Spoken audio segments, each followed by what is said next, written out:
नमस्कार। आज विश्व पुस्तक दिवस है, यानी वर्ल्ड बुक डे। पुस्तक दिवस पे कुछ बोलने का मन हुआ कि पुस्तक को कैसे पढ़ा जाए, पुस्तक पढ़ने में हमारा मन क्यों नहीं लग पाता है। वो एक शायरी जो पुस्तक डे है, जो वो शेक्सपियर का आज के दिन निधन हुआ था और उसी की याद में ये पुस्तक दिवस मनाया जाता है। वो शायरी जो हुई थी कि कुछ भी नहीं मेरी जिंदगी में सिवाय किताबों के, तो किताबों से प्रेम कैसे किया जाए। थोड़ा सा है ये 5-7 मिनट का बनाए, फिर लंबा कभी फुर्सत में बनाएंगे। हम किसी भी पुस्तक को नहीं पढ़ पाते, इसके पीछे कारण होता है हमारी अज्ञानता। अज्ञानता का मतलब ये हुआ कि हम ऑलरेडी बहुत बड़े ज्ञानी हैं। हर व्यक्ति के दिमाग में एक बात हर व्यक्ति के दिमाग में रहती है कि ज्ञान के मामले में मुझसे ज्यादा किसी के पास नहीं, ज्ञान सबसे ज्यादा मेरे पास है, जबकि पैसे सबसे ज्यादा उसने कमाए हैं। यानी हम लोगों की ये पूर्व धारणा है। आजकल क्या होता है कि जो व्यक्ति के पास ज्ञान उपजता है ना, उसके लिए एक प्लेटफॉर्म मिल गया हमारे पास, जैसे फेसबुक है, व्हाट्सएप है, टेलीग्राम है। उसके ऊपर हम अपना ज्ञान भगाड़ते, हमें नॉलेज कुछ नहीं है। जैसे आजकल कोरोना का समय चल रहा है, तो उसमें कुछ लोगों के मैंने शुरू से ही देख रहा हूं, हम मंदिर मस्जिद बनाए थे, अस्पताल नहीं बनाए, ये उन लोगों को पता नहीं है। हर चीज दुनिया में किस देश में मंदिर मस्जिद चर्च गिरजाघर नहीं बने? क्या अमेरिका में नहीं बने? क्या जापान में नहीं बने? क्या सिर्फ भारत में मंदिर मस्जिद बने? क्या जापान में चर्चे नहीं है? क्या अमेरिका में नहीं? उन्होंने, अब आपको पता है जब लॉकडाउन हुआ था तब क्वारंटाइन सेंटरों की आवश्यकता हुई थी, और जितने भी मंदिर मस्जिद सब थे उनके पास में जितनी भी धर्मशालाएं बनी हुई थी, मंदिर परिषद ने वो धर्मशालाएं क्वारंटाइन बनाने के लिए दे दी गई। ये चीज उनके दिमाग में नहीं आती। क्यों? क्योंकि वो ऑलरेडी बहुत बड़े ज्ञानी होते हैं। अज्ञानता हमें कभी भी पढ़ने नहीं देती है। कैसी अज्ञानता? पुस्तक के प्रति अज्ञानता। यानी हम किसी किताब को एक बार पढ़ ले, उस किताब को दोबारा क्यों नहीं पढ़ पाते? बस वही हमारी अज्ञानता है, वो है हमारी पूर्व धारणा। हमने दिमाग में पहले ही बना लिया कि इस पुस्तक को तो मैंने पढ़ लिया, ये पुस्तक तो मुझे पूरी आती है। ये पूर्व धारणा आपको पढ़ने नहीं देती। क्या पूरी पढ़ ली? क्या उसमें ऐसी एक भी चीज नहीं है जो तुम्हारे पढ़ने लायक हो? या फिर पहले ही बना लेते हैं इस किताब में गलतियां ज्यादा है, ये किताब झूठी है, इसमें शॉर्ट नोट्स है, बड़ा डिटेल नहीं है। ऐसी कई बार क्या होता है, अध्यापक जब हम पढ़ाते हैं तो कई बार पुराना स्टूडेंट बैठ जाता है क्लास में और दिमाग ठनक जाता है पूरा का पूरा। क्यों? क्योंकि वो सिर्फ बैठा है, देख रहा है, सुन नहीं रहा है। क्यों? क्योंकि उसने पूर्व धारणा बना के बैठा है कि ये टॉपिक मुझे आता है। अब सिर्फ वो बैठा है, बीच में अगर कुछ पूछ ले तो उसका ध्यान किधर और ही रहता है। पूर्व धारणा हमें पुस्तक नहीं पढ़ने देती। कि कौन सी पूर्व धारणा? कि मुझे सब कुछ आता है, इस किताब से ज्यादा मुझे आता है। इसलिए दिमाग हमेशा खाली रखो, खाली दिमाग के अंदर ही कुछ आएगा, भरे गिलास को और नहीं भरा जा सकता पार्थ। इसलिए दिमाग, क्योंकि खाली जगह में ही कुछ आएगा। दिल में कोई जगह है तो ही तो कोई आके बैठेगा, तभी तो पूछा जाता है। पूछते नहीं क्या है क्या कोई? बोल कौन नहीं तो मुझे जगह दे। क्यों? क्योंकि अगर खाली जगह, तो दिमाग को खाली रखो कि मुझे कुछ नहीं आता, इस पुस्तक में बहुत ज्ञान है, इस पुस्तक को मैं पढ़ूंगा। नेक्स्ट, अगर कुछ टॉपिक की बात करें कि पढ़ना आसान, पढ़ना तो आसान नहीं है। अगर इतना आसान होता तो हर कोई पढ़ लेता यार। दुनिया के कितने प्रतिशत लोग पढ़ते हैं? कुछ लोग जरूरत से पढ़ते हैं। तुम इसलिए पढ़ रहे हो आज मेवाड़ मारवाड़ का इतिहास कि तुम्हें नौकरी लगना है। अगर नहीं लगना होता तो तुम कभी नहीं पढ़ते इनके बारे में। आज तुम रामायण महाभारत इसलिए नहीं पढ़ रहे कि आपके सिलेबस में नहीं, अगर लगा दी जाती तो तुम पढ़ते, मजबूरी में पढ़ते हैं। 2% ऐसे लोग होते हैं। यानी आपसे मैं कहूं क्यों पढ़ रहे हो, तो आपका जवाब होगा कि ज्ञान बढ़ाने के लिए। ऐसा जवाब नहीं, हमारी जरूरत है, हमें नौकरी लगना है इसलिए पढ़ रहे हैं। तो पढ़ना कहीं आसान तो है नहीं, तो फिर मन लगाएं, तो फिर किताबों में मन कैसे लगाएं? बात यही तो है। बात यहां मन लगाएं तो किताबों, ये मन जो है ना, वो है तो हमारे वश में ही, लेकिन ये कई बार हमें वश में कर लेता। हमारे शरीर के सभी अंग जो है वो हमारे कहने पे काम करते, हाथ पांव आंखें जो भी है, लेकिन ये मन ऐसा है कि जो कई बार हमसे आगे निकल जाता है और ये हमें अपने वश में। मन एक ऐसे, अब आपकी बात यहां देखो, मन व मस्तिष्क, ये बड़ा विवाद है कि मन और मस्तिष्क एक ही है कि दो के है। किसी डॉक्टर से कहोगे तो डॉक्टर कहेगा भैया मन नाम की कोई चीज नहीं है। आप मस्तिष्क कहोगे तो मैं तेरा अभी निकाल के दे दूंगा और तेरा हाथ में पकड़ा दूंगा, ये ले मस्तिष्क। लेकिन मन के बारे में मुझे नहीं पता। कुछ विद्वान मन और मस्तिष्क को एक ही मानते हैं, लेकिन हम चर्चा करें कि क्या मन और मस्तिष्क एक ही है क्या? पहले इसकी व्याख्या तो करें। देखो, मार्केट में गई, किसी पुस्तक को आपने देखा, किसी किताब को आपने देखा, देखते ही दिमाग में आया कि ये तो उस लेखक की है। ये बात दिमाग में आई, ये बात आपके दिमाग में आई है, ये पुस्तक। अब आपके मन में कौन सी बात आएगी कि इस पुस्तक को मैं खरीद लूं, शायद मैं नौकरी लग जाऊंगा। ये बात आपके दिमाग में नहीं आई है, ये बात आपके मन में आई है। फिर आई कि इस पुस्तक का लेखक वो है जो वहां पर पढ़ाता है। ये बात आपके मन में नहीं आई है, ये बात आपके दिमाग में आई। मन और दिमाग दोनों अलग चीजें हैं। वैसे मन का कोई अस्तित्व नहीं है शरीर के अंदर, भी फेफड़ा निकाल के दे सकते हैं, DIL निकाल के दे सकते हैं, मस्तिष्क निकाल के दे सकते हैं, लेकिन मन निकाल के नहीं दे सकते। लेकिन फिर भी कहीं ना कहीं ये दोनों चीजें हैं तो अलग अलग। मन हमेशा ये चाहता है कि इजी काम किए जाए, आपको मन उस काम की ओर ले जाएगा जो काम करने में आसान है, क्षणिक सुख की ओर ले जाएगा। कैसे सर?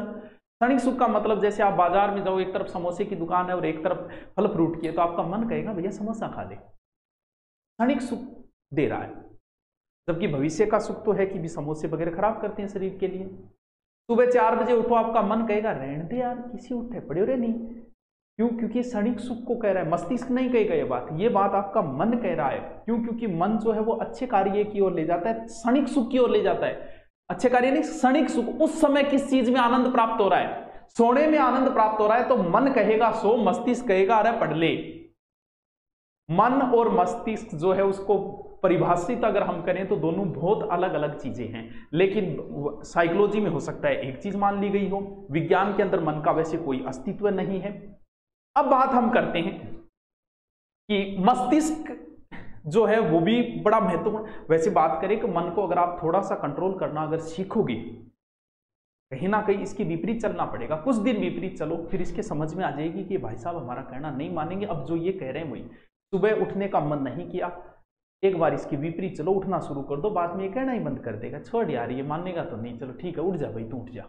एक बार इसके थोड़ा सा, या इतना भी बेवफा नहीं है कि आपका कहना ही न माने, धीरे धीरे, क्योंकि ये आपके शरीर का अंग है, शरीर का अंग है, तो एक दिन वो आपका कहना मान लेगा। मानेगा तभी जब आप इसके विपरीत कार्य करोगे, कुछ दिन विपरीत कार्य करोगे। अब मस्तिष्क जो है, मन और मस्तिष्क बता दिया। मस्तिष्क से प्रभावित होती है हमारी आंखें। कैसे? जैसे मैं एक लाइन पढ़ता हूं कि क्या लॉकडाउन खोल देना चाहिए, आप में बहुत सारों ने यही लाइन पढ़ी है। क्यों पढ़ी है? क्योंकि हमारे मस्तिष्क ने इसे लखनऊ शब्द को लॉकडाउन ही समझ लिया। हमारे मस्तिष्क ने आंखों को आदेश पहले ही दे दिया। यहां पर हमारी आंखें जो है वो मस्तिष्क से प्रभावित हो गई। क्यों? क्योंकि हमारे मस्तिष्क में बात लॉकडाउन थी, तो आंखों ने वही बात पढ़ दी, जबकि लिखा यहां है कि क्या लखनऊ को खोल देना चाहिए। मस्तिष्क प्रभावित है, मन से प्रभावित है हमारा मस्तिष्क। मन जैसा कहेगा मस्तिष्क वैसा मानेगा। इसलिए किताब की पूर्व धारणा मत बनाओ कि इस किताब से कोई क्वेश्चन नहीं आएगा, इस किताब में इंपॉर्टेंट फैक्ट नहीं है, ये किताब किसी काम की नहीं है, इस किताब का लेखक अच्छा नहीं है, ये किताब मुझे याद है। ये बात अगर आपने मस्तिष्क को बोल दी तो मस्तिष्क उसी अनुसार कार्य करने लग जाए। इसलिए मस्तिष्क को जो आदेश देता है वो मन देता है। इसलिए मन में अच्छे विचार लाओ। तो किसी व्यक्ति के प्रति आप धारणा बनाते हो कि ये व्यक्ति अच्छा है कि बुरा है, वो धारणा आपके मन में बनी है। मन ने आपके मस्तिष्क को आदेश दे दिया कि व्यक्ति ऐसा ही है, और जब वो व्यक्ति आपके कभी सामने आएगा तो आपने तो धारणा पहले ही बना रखी है, वो तो उस हिसाब से ढंग से आप राम रमी नहीं कर पाओगे। कुछ लोग देख के भी अनदेखा कर देते हैं। क्यों? क्योंकि वो मस्तिष्क में आपके प्रति धारणा ही ऐसी बना चुके हैं। आपके मन ने मस्तिष्क को कह दिया और मस्तिष्क ने वो धारणा बना ली। अब चलिए, मन और मस्तिष्क की चर्चा हुई। मन मस्तिष्क को प्रभावित करता है, ये बात मैं बता चुका हूं। मन को अच्छे आदेश दो, मस्तिष्क को ऑटोमेटिक अच्छे आदेश मिले। इसलिए किताब के प्रति ये बनाओ कि मुझे किताब नहीं याद है, मुझे इससे कुछ सीखना है, मुझे इससे पढ़ना है। मैंने पढ़ी हुई है फिर भी मुझे कुछ ना कुछ नया मिलेगा, मुझे फिर पढ़ना है, मुझे नहीं याद है ये किताब। ऐसे आदेश अपने मस्तिष्क को दो तो मस्तिष्क उन्हीं आदेशों का पालन करेगा। अब बात आती है लास्ट, मनोरंजन और विराम कितना जरूरी है पढ़ाई के लिए। पहली बात तो यह कि मनोरंजन और विराम दोनों अलग अलग चीजें। मनोरंजन का अर्थ यह हुआ कि मन का रंजन, यानी कुछ समय के लिए हम हमारे स्कूल के अंदर 40 से 45 मिनट ही सेट किए होते हैं। क्यों होते हैं? उसके बाद हर 5-10 मिनट का गैप आता है फिर क्लास। क्यों? क्योंकि 40-45 मिनट के बाद हमारे मस्तिष्क को थोड़ी सी मनोरंजन की आवश्यकता होती है। अगर आप वयस्क हो तो 1 या 1.5 घंटे बाद आवश्यकता होती है। मनोरंजन का मतलब, बहुत सारे बच्चे हैं जो माँ बापों की यह धारणा होती है कि बच्चा अगर खेलेगा तो फिर पढ़ाई में पिछड़ जाएगा। ऐसा नहीं। हाँ, हो सकता है वो नहीं खेलेगा, सिर्फ पढ़ाई करेगा, पढ़ाई में वो आगे जा सकता है, व्यवहारिक ज्ञान में वो नहीं जा पाएगा। इसीलिए जो बीच की कैटेगरी के लड़के ज्यादा सफल होते हैं, ज्यादा पढ़ाकू बच्चे सफल जरूर हो जाएंगे, नौकरी लग सकते हैं, लेकिन उन्हें कभी व्यवहारिक ज्ञान नहीं हो पाता।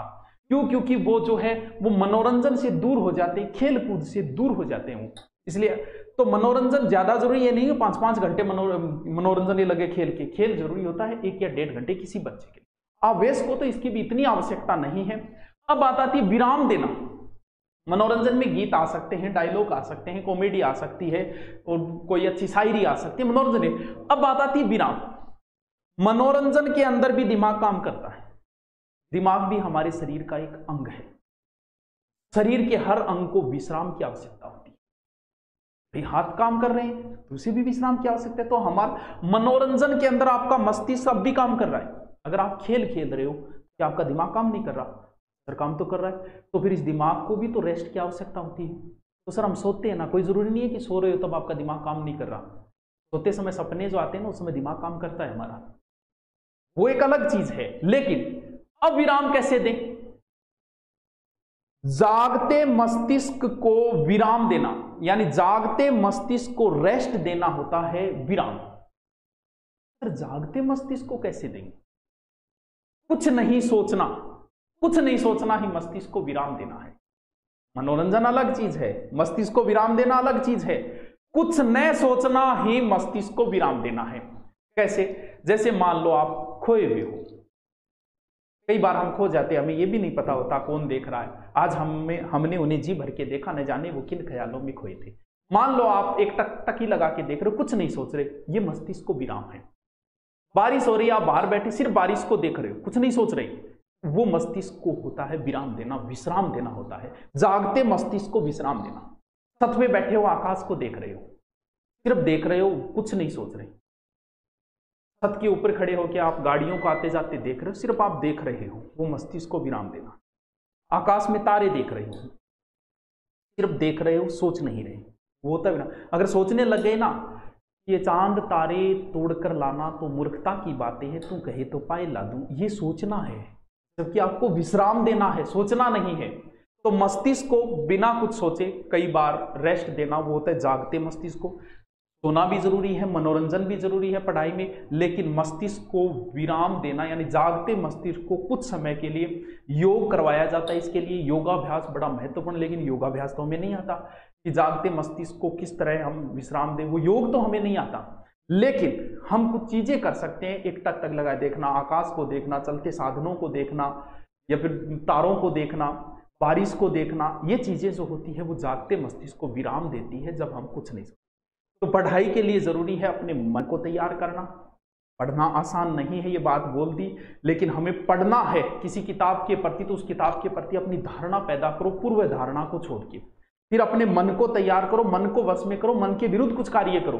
फिर हमारे मस्तिष्क को तैयार करो, और जब मस्तिष्क तैयार हो गया तो मस्तिष्क हमारी आंखों को आदेश देता है, और हमारी आंखें वही रहेगी जहां हमारा मस्तिष्क चाहेगा। और फिर पढ़ाई के बीच में थोड़ा थोड़ा मनोरंजन। Okay, thank you.